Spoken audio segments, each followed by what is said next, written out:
अपने आसपास की भूमि से लगभग 1200 से 1500 फीट नीचे गहराई में बसी हुई यह घाटी इतनी दुर्गम है कि इसे पाताल कोट कहा जाता है। सदियों तक यह घाटी बाहरी लोगों के पहुंच से दूर रही और सिर्फ कुछ आदिवासी जो कि यहाँ के मूल निवासी हैं वही यहाँ रहा करते थे। इस भौगोलिक दूरी की वजह से मिला है इस स्थान को प्रकृति का वरदान, जहाँ बहती है एक ऐसी नदी जिसका पानी इतना सफ़ेद होता है कि इसे दूधी नदी कहा जाता है। यह नदी सतपुरा रेंज के महादेव पर्वत से निकलने वाली नर्मदा की एक सहायक नदी है। पातालकोट की तलहटी पर होता है इस नदी का संगम एक दूसरी नदी के साथ, परंतु वहां पहुंचना इतना आसान नहीं। हम आपको लेकर जाएंगे उस संगम स्थान तक जहां शायद बहुत ही कम कैमरा टीम पहुंच पाई है। आज हम आपको लेकर जाएंगे पातालकोट की तलहटी पर, जहां बसती है एक दूसरी दुनिया और यहाँ होता है दूधी नदी का संगम कुंदरू नदी के साथ।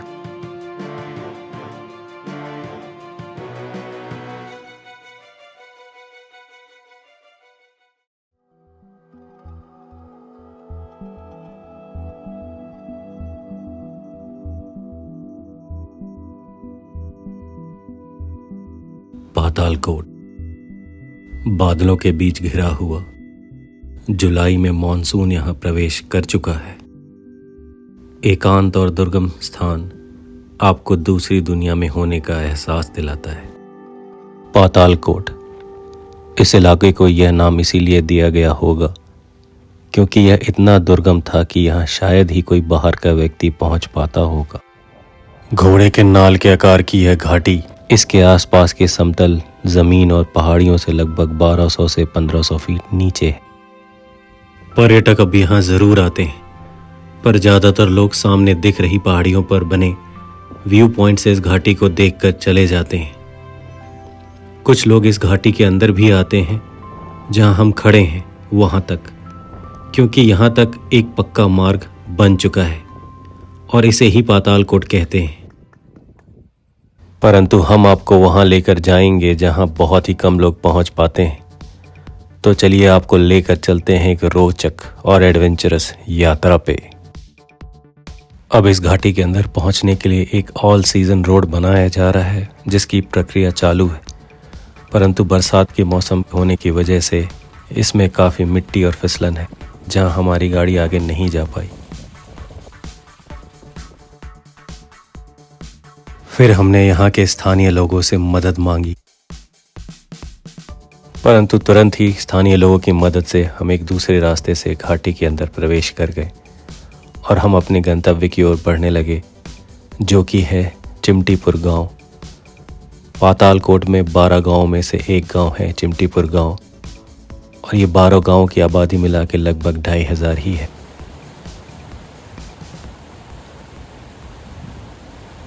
वैसे तो पातालकोट देखने आने वाले लोगों का सफ़र चिमटीपुर और इसके बाद आखिरी गांव कारेआम में आकर ख़त्म हो जाता है, परंतु हमारा सफ़र यहाँ से शुरू होगा। चिमटीपुर आने का कारण बहुत ही इम्पॉर्टेंट है, क्योंकि चिमटीपुर गांव से ही हम जाएंगे ये पातालकोट के पाताल में, मतलब उसके तलहटी तक, जहां हमें पता चला कि नर्मदा की एक प्रमुख सहायक नदी यहाँ के पहाड़ियों से निकलकर इस घाटी में पहली बार बहती है और इसी घाटी के अंदर दूधी नदी का संगम भी होता है एक दूसरी नदी के साथ जिसे कुंदरू कहते हैं। परंतु वहाँ हमारा अकेले पहुँच पाना संभव नहीं है, हमें किसी स्थानीय की मदद लेनी पड़ेगी। और फिर हमारी मुलाकात हुई भूरा जी से, जो कि चिमटीपुर गांव के मूल निवासी हैं, और वो तैयार हो गए हमें नीचे तलहटी तक ले जाने के लिए जहां दूधी नदी बहती है। और फिर अगले दिन सूर्य की पहली किरण के साथ सफ़र शुरू होता है इस अनछुई घाटी में उतरने का।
हम धीरे धीरे नीचे की ओर उतरने लगे। बरसात के मौसम में जहाँ एक और पूरी घाटी स्वर्ग सी सुंदर प्रतीत होती है, वहीं दूसरी ओर फिसलन, फ्लैश फ्लड और इंसेक्ट बाइट का खतरा हमेशा रहता है। हमारी सलाह यह है कि इस ट्रेल को किसी प्रोफेशनल हेल्प या स्थानीय मदद के बिना न किया जाए।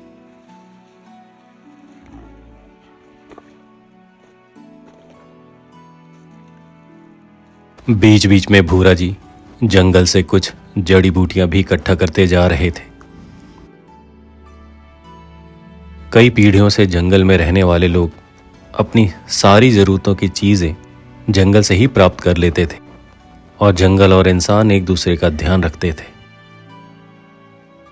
पातालकोट के मूल निवासी ज्यादातर गोंड और भरिया ट्राइब के हैं, जो कि यहां हजारों सालों से रहते आ रहे हैं।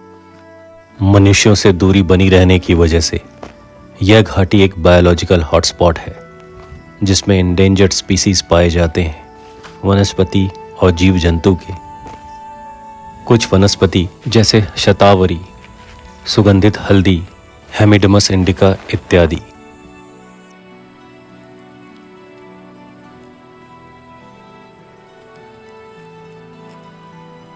इसके साथ साथ कुछ बड़े जीव जैसे स्लॉथ बियर, तेंदुआ इत्यादि भी इस जंगल में बहुतायत में हैं।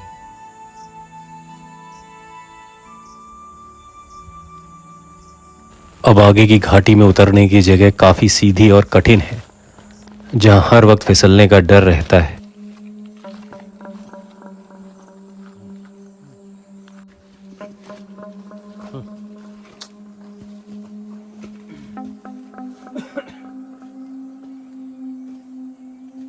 डेढ़ घंटे उतरने के बाद अब हम लगभग तलहटी तक पहुंच चुके हैं। उतरने के वक्त सेफ्टी का ध्यान रखते हुए कुछ ऐसे हिस्से जिसमें शूट करना और साथ ही उतरना मुश्किल हो रहा था, वह हमने नहीं फिल्माए। आखिरकार हम तलहटी तक पहुंच गए और अब हम संगम स्थान से सिर्फ कुछ ही दूरी पर हैं। वहां पहुंचने से पहले हमें एक और घने जंगल का हिस्सा मिला, जहां से हमें गुजरना पड़ेगा।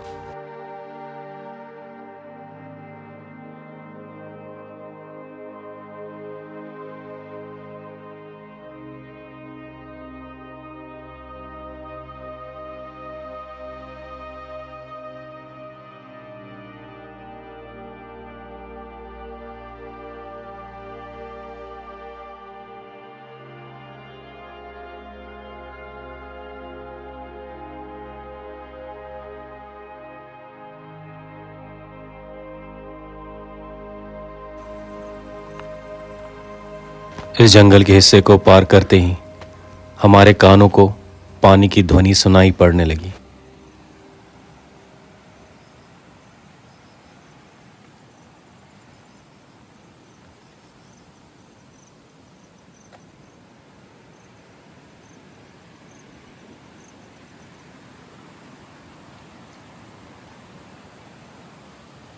और फिर वह घड़ी आ गई। हम दूधी नदी को अपने सामने देख पा रहे थे। इस वीरान घाटी में जहां सिर्फ प्रकृति की आवाज है और सामने बहती हुई है पवित्र नदी, इससे सुगम और क्या हो सकता है।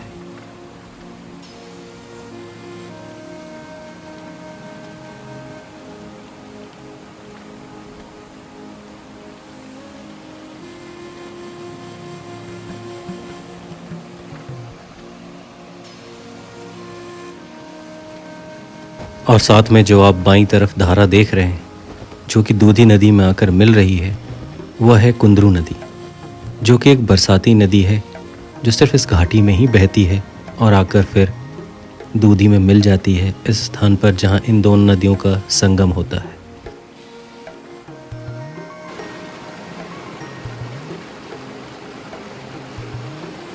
ग्लेशियर से जल प्राप्त करने वाली नदी में ही आपको ऐसा बहाव और सफ़ेद रंग देखने को मिलता है, पर मध्य भारत के बीच में एक डेसिडियस जंगल के अंदर ऐसी नदी का बहना एक उपहार ही है।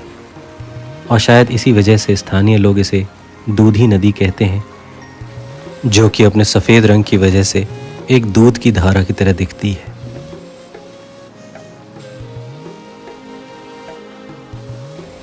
और यहाँ कुछ वक्त बिताने के बाद हमने वापसी का सफ़र शुरू किया।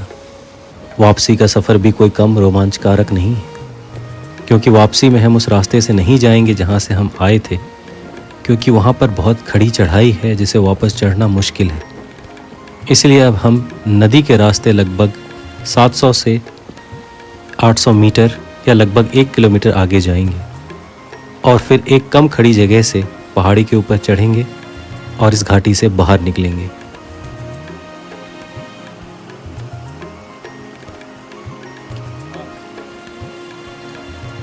नदी के रास्ते जाते समय हमें कई बार नदी को पार करना पड़ेगा, कभी इस छोर तो कभी उस छोर पहुंचने के लिए।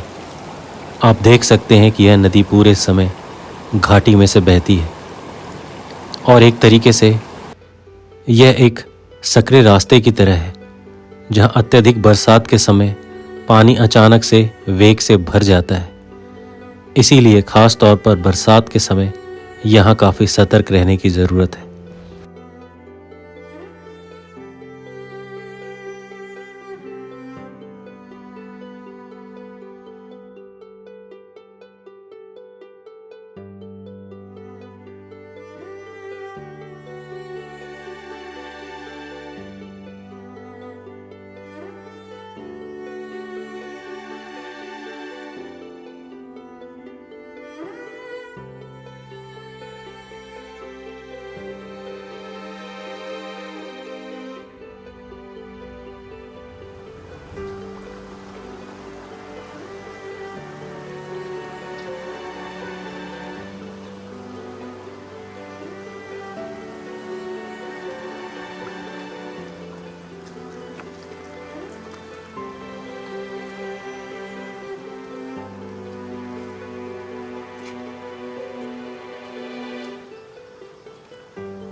घाटी से निकलने के बाद दूधी नदी छिंदवाड़ा और नरसिंहपुर से होते हुए नर्मदा में मिल जाती है और नर्मदा जी को सौंपती है अपना पवित्र जल, जो कि आगे नर्मदा का हिस्सा बन जाती है।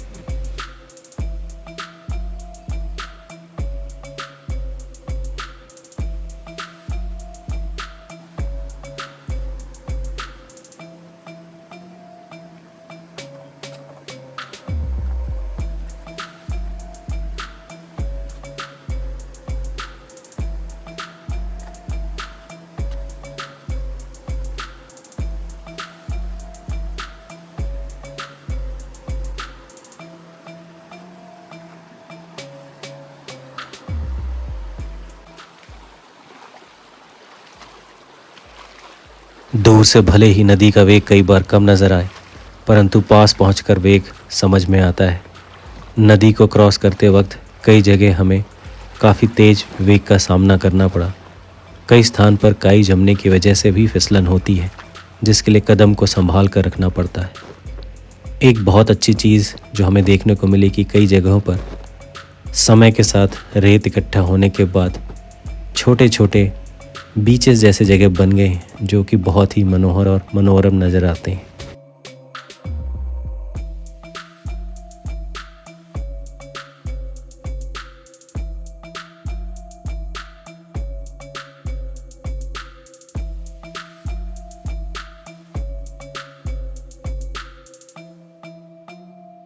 पातालकोट पहुंचने के लिए सबसे नज़दीकी हवाई अड्डा है महाराष्ट्र का नागपुर शहर और नज़दीकी रेलवे स्टेशन है मध्य प्रदेश के छिंदवाड़ा और बैतूल।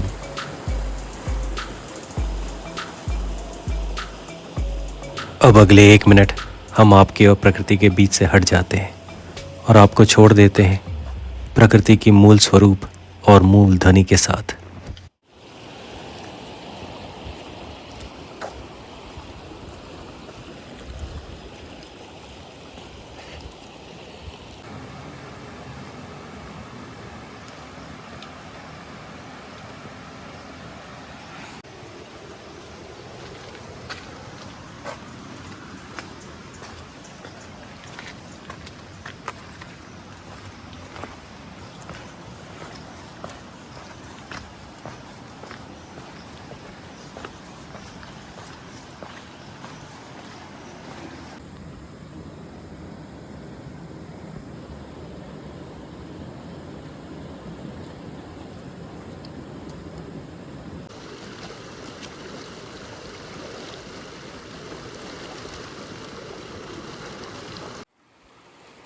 मनुष्य हर जगह अपनी छाप छोड़ना चाहता है, पर जब आप प्रकृति की गोद में आए तो जाते समय सारी निशानियां अपने साथ लेकर ही जाएं और प्रकृति को अपने मूल स्वरूप में छोड़ दें।